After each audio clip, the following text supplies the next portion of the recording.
everyone, and welcome back to the Chronic Corner. I'm Lauren, and this episode is all about utilizing technology for those with chronic illness and disabilities. It seems like now there are so many different kinds of technology out there aimed towards or that can help people with disabilities and chronic illness. So we wanted to make a quick video to kind of go over them. Now, everything in this video is taken from an article on our website. The link will be in the description below, and it will be much more in depth, but these are kind of the main ones. So one of them, and probably the most obvious, is apps. There are so many apps out there nowadays that can, really help people with chronic illness, whether they were created for them or not. There are ones that can track your hydration, track your physical activity, your sleep, ones that offer podcasts and audiobooks if reading is too difficult. I personally utilize my calendar and reminders on my phone because I forget things like you wouldn't believe, and with brain fog, it only makes it that much more difficult. So everything is in there. I'm always setting reminders, and it is so helpful. There are ones if you have a hard time sleeping with white noise. There are ones for meditation now.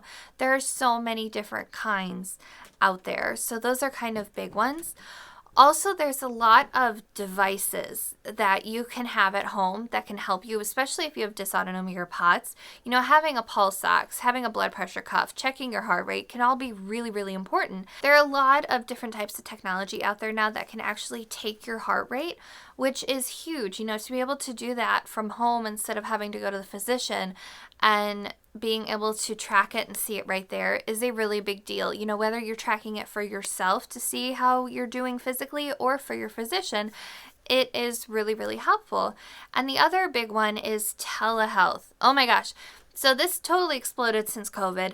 The ability to have an appointment, whether it be with a doctor, a specialist, a therapist, a physical therapist, and many more, to be able to do that virtually for people with disabilities and chronic illness is amazing. When we have to go to appointments in person, it can be incredibly taxing, whether you have chronic fatigue, chronic pain, aren't able to drive yourself, sets you in a flare afterwards, having to sit there and waiting, and it takes a lot out of us. So to be able to do these on our time from home can be a really big deal and can be incredibly helpful. So those are our main tips. Again, there are so many more in the link in the description in our article. We would love to hear from you in the comments below if there's some technology that you've found really helpful with your chronic illness. And for more things dysautonomia and more, visit Dinet.org. Thank you so much for watching.